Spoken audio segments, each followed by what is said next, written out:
Comment équilibrer le dosha Vata et le dosha Kapha en même temps avec l'alimentation et l'hygiène de vie? Je suis Rita de la chaîne Ayurnatur, la chaîne où je vous parle de Ayurveda et de naturopathie. Et ça fait longtemps que vous me demandez de faire une vidéo où on équilibre les différents doshas. Donc je vais faire maintenant une série de vidéos où on va parler de tout ça. Et donc je commence avec le Vata et le Kapha. C'est parti!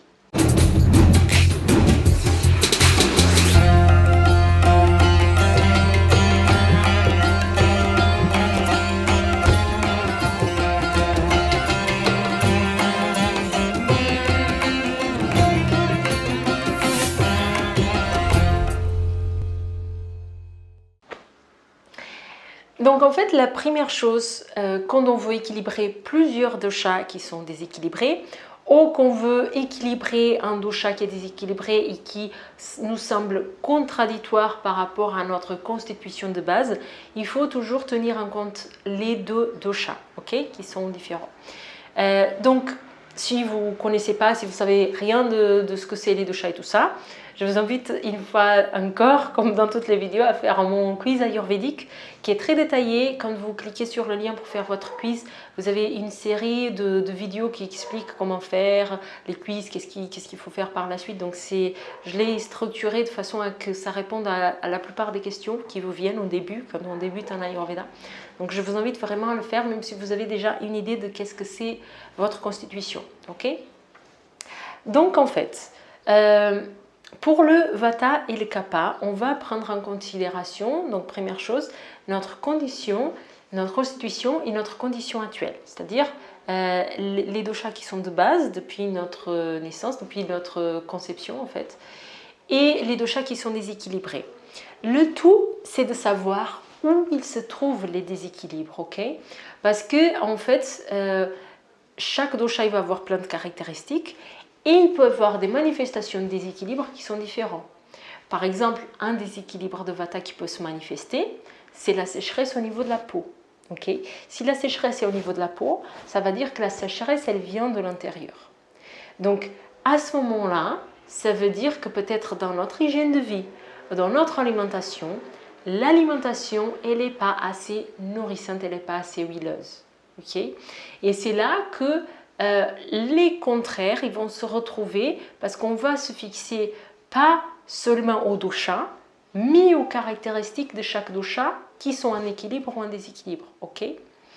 Donc si vous connaissez déjà un petit peu les caractéristiques des doshas, vous savez que donc la grande caractéristique du Vata c'est la sécheresse, mais il va être aussi léger, qui va avoir aussi une tendance à l'irrégularité, à l'instabilité.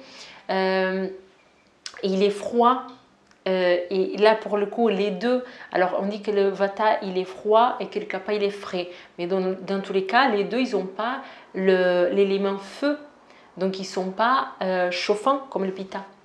Donc déjà on va retrouver ce truc de commun. Après c'est vrai qu'on a beaucoup de choses opposées, donc autant le Vata il est léger, le Kapha il va être lourd. Autant le Vata, il va avoir une tendance à la rapidité ou à l'irrégularité, pardon, et au mouvement un peu erratique, alors que le Kapha, il est lent, il est stable, il est lourd, il est toutes ces choses-là. Donc voilà, on va essayer de trouver un équilibre parmi les choses qui sont déjà semblables. Donc là, du coup, on retrouve la caractéristique du froid, du frais qui est semblable, et on va essayer de trouver un équilibre dans ce qui est différent. Donc par rapport au froid, qu'est-ce qu'on va faire autant en alimentation qu'en hygiène de vie? Si le froid, c'est une caractéristique qui se manifeste, ok, si j'ai des symptômes de fraîcheur, par exemple le syndrome de Raynaud, ou si j'ai vraiment froid, ben, je sais que je dois apporter de la chaleur. ok. Même si on ne connaît pas l'Ayurveda, je sais que si j'ai froid, ben, je vais mettre une veste, ou je vais faire un feu de bois. Et je sais, j'ai cette tendance, je sais que je vais vouloir manger des aliments qui sont chauds plutôt que des crudités ou des salades de riz ou des choses comme ça qui même s'ils sont cuits, on va les manger plus frais. Okay? Donc on va apporter de la chaleur. Donc ça c'est quelque chose qui est relativement facile à comprendre si on veut équilibrer les deux doshas, c'est qu'on va apporter de la chaleur parce que les deux ils sont froids. Maintenant la difficulté entre équilibrer les deux doshas, ça va être comment les équilibrer sur les choses qui sont opposées. Mais là, c'est vraiment au cas par cas. Ok, donc là, il faut vraiment vous pencher sur quels sont vos déséquilibres. Ok, donc par exemple, dans les ballonnements, j'ai fait une vidéo rien que sur les ballonnements. Vous pouvez aller la regarder. Si on a des ballonnements avec un ventre qui est souple, avec un peu de l'air qui bouge, avec des crampes, des douleurs comme ça, c'est typiquement des ballonnements qui sont de type Vata. Si au contraire le ventre il est lourd, voilà, on a une congestion avec un ventre qui ne bouge pas tellement, il est ballonné, il ne bouge pas, il est dur. Donc ça c'est typiquement des ballonnements qui sont de type Kapha et qui sont liés à une congestion, à par exemple une digestion qui n'est pas finie, en continu. Si on a toujours parce que la digestion du Kapha elle est très lente, donc il a cette tendance à la congestion.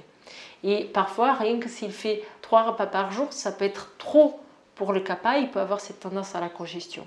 Ok, donc regardez quels sont les signes pour savoir quel est le dosha que vous voulez équilibrer en priorité. Par exemple, pour les constipations, si vous remarquez que vous avez de la constipation, si c'est une constipation de type Vata, ça va être une constipation un peu erratique. Soit un côté, vous avez des selles molles, d'un autre côté, un autre jour, vous avez des selles qui sont plus sèches. Ou si vous avez vraiment une constipation franche avec des petites boules toutes secs, ça c'est vraiment typiquement Vata. Si vous avez une constipation qui est de type Kapha, vous allez pouvoir avoir par exemple des selles qui sont très belles, très belles en Ayurveda, c'est-à-dire c'est un boudin, pas de morceaux, qui n'est pas forcément gras, ou qui peut avoir un peu de gras si on a un excès de Kapha, mais en tout cas des selles qui sont bien formées, mais que par contre elles ne viennent pas tous les jours. Là c'est encore une fois un signe de congestion, d'une digestion qui est trop lente. Okay, donc pour l'équilibrer, qu'est-ce qu'il faut? Il faut donc trouver quelle est la cause et agir sur cette cause. Okay, si votre problème c'est plutôt lié à un excès de Kapha avec une congestion, regardez la fréquence des repas. Avant de regarder quels sont les aliments que vous devez privilégier ou pas, regardez la fréquence des repas. Est-ce que vous mangez quand vous avez faim? La sensation de faim, c'est la métrique, toujours. C'est le feu digestif, les signes de feu digestif qui vont nous guider. Okay, qui commande le feu digestif? Ce sont les doshas. Donc notre action, ça va être sur les doshas.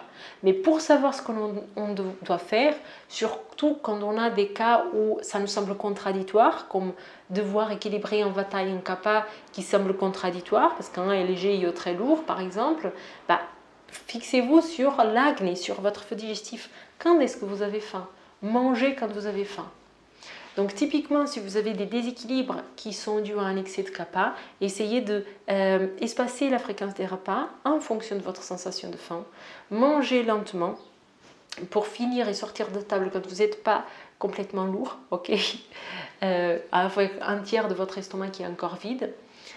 Si au contraire vous avez des ballonnements qui sont de type Vata, là vous allez essayer de faire les choses qui vont équilibrer plutôt le Vata. Ok. Donc là, pour le coup, j'avais fait des vidéos pour équilibrer le Kapha, pour équilibrer le Vata. Je vous les laisse voir si vous en avez besoin. Ok. Sinon là, j'essaye vraiment de faire l'aperçu général dans le fait où on a les deux. Si on a plusieurs effets, ok, c'est-à-dire que c'est trop brouillon, qu'on a des symptômes qui sont de Kapha déséquilibrés, des symptômes qui sont de Vata déséquilibrés, et que vous ne savez pas, vous êtes complètement dans le brouillon, et que vous n'avez pas l'opportunité de voir un thérapeute, donc si vous pouvez, allez-y voir un thérapeute parce que c'est lui qui va vous aider le mieux. Mais si c'est trop le brouillon, commencez simple. Commencez par le Vata. Si tous les doshas sont déséquilibrés, okay, commencez par le Vata. Okay, le Vata, c'est lui qui gère le mouvement. Okay, c'est lui qui donne une direction. Donc si le Vata est déséquilibré, forcément les autres deux, ils vont avoir tendance à être déséquilibrés. Donc quand c'est trop brouillon, que vous n'arrivez pas à voir sur quoi vous devez agir, commencez par le Vata. Okay. Aussi, si vous avez par exemple des manifestations dans le corps qui sont plutôt Kapha et des manifestations qui sont plutôt de type Vata mais plus dans le mental, avec une action de Rajas et de Tamas, vous allez donner une nourriture qui va être plus adaptée au Kapha, avec des règles d'hygiène de vie qui vont être adaptées plus au Vata. Exemple, j'ai une peau qui est très sèche, j'ai tendance à l'éparpillement, à commencer une chose à pas finir, à vouloir faire plein de projets en même temps, j'ai plein de créativité, mais après je suis vite épuisée. Donc tout ça, c'est des caractéristiques de Vata. Mais en même temps, j'ai une digestion qui est lente, qui est lourde, j'ai fatigue après manger, j'ai une constipation ou des ballonnements qui sont de type Kapha. Et donc, je retrouve les deux. Donc, qu'est-ce qu'on va faire là? Je vais faire plus des règles d'hygiène de vie qui vont apaiser le Vata. Et je vais utiliser une alimentation qui va être plus équilibrante pour le Kapha. En sachant qu'on va commencer toujours par la sensation de faim. Toujours en équilibre, on vise à équilibrer le feu digestif. Donc, on se cale sur la sensation de faim. Ok? Si la sensation de faim elle est trop irrégulière, parce qu'il y a un déséquilibre de Vata, ben là, on va passer par une phase de déséquilibre où on va rééduquer notre feu digestif. J'ai fait plein de vidéos sur le sujet, okay, que vous pouvez aller regarder, comment on rééduque notre feu digestif. Donc voilà ce qu'on doit faire. Donc par exemple, si on a un Vata qui est déséquilibré plus dans le mental et un Kapha plus dans le corps, ben on va donner une alimentation qui est plus Kapha, anti-Kapha, et des règles d'hygiène de vie comme les automassages à l'huile de sésame, le verre d'eau chaude le matin, le snearna, donc prendre un peu d'huile de sésame à l'intérieur des narines, faire le pranayama, nadi shodhana, ok, des choses qui vont apaiser notre Vata. On va faire en fonction des déséquilibres qu'on manifeste, ok. Si on n'a pas de déséquilibre, ben, on va faire en fonction de notre écoute. C'est toujours en s'écoutant, on sait quels sont les aliments qui sont bons ou mauvais pour nous. Je ne vous donne pas de charte alimentaire, ok? Je sais que vous pouvez trouver très facilement sur internet, charte alimentaire de ce qui est bon pour Vata et Kapha en même temps, mais je ne donne pas ça parce que c'est réducteur. Ça vous empêche d'être à l'écoute, ça vous fait suivre une prescription qui vient d'autrui. Et là, ce n'est pas le but de l'Ayurveda. Le but de l'Ayurveda, c'est que vous soyez de plus en plus dans l'écoute de vos propres besoins. Okay, donc je ne donne pas de charte alimentaire. Il faut vraiment être dans cette écoute de soi. Okay. J'espère que cette vidéo vous a plu. J'ai essayé d'être au plus clair possible en sachant que pour équilibrer un Vata et Kapha en même temps, on est vraiment dans la subjectivité et surtout dans l'individualité. Ça dépend de chaque personne. C'est pour ça que dans ces cas-là, c'est vraiment intéressant d'aller consulter un thérapeute parce qu'il va pouvoir vous aiguiller sur ce que vos vrais besoins. Okay. Sinon, j'espère que cette vidéo, elle vous donne un début, une aide pour commencer à vous équilibrer. Si vous reste des questions, il est possible que ça reste des questions parce que c'est difficile d'aller de façon très pointue, très objective sur quelque chose qui doit être très individualisé. Donc, n'hésitez pas à vous poser les questions. Si je peux, je réponds. Si ça devient trop quelque chose qui doit être très individualisé, ben, je ne pourrai pas répondre. Si vous essayez que je résoudre votre cas, je ne pourrai pas résoudre une étude de cas dans une réponse YouTube, ça ne sera pas possible. Mais si vous avez des questions un peu plus généralistes que je puisse répondre, allez-y, ok? Des questions, des commentaires, tout est bienvenu, encore une fois. Partagez cette vidéo, je sais qu'elle est très demandée, cette vidéo, comment équilibrer le Vata et le Kapha en même temps. Ok, donc voilà, les astuces, c'est toujours être à l'écoute, donc premier, voir quel est le déséquilibre, agir sur le déséquilibre en fonction du dosha. 2, si c'est trop le prion, commencez par le Vata. Ok. Et 3,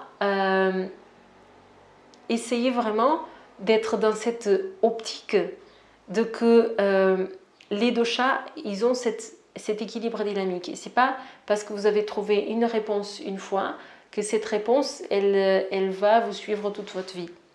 Ok. Voilà pour ce que je voulais partager avec vous dans cette vidéo. Je vous dis à très bientôt dans une prochaine vidéo. Merci.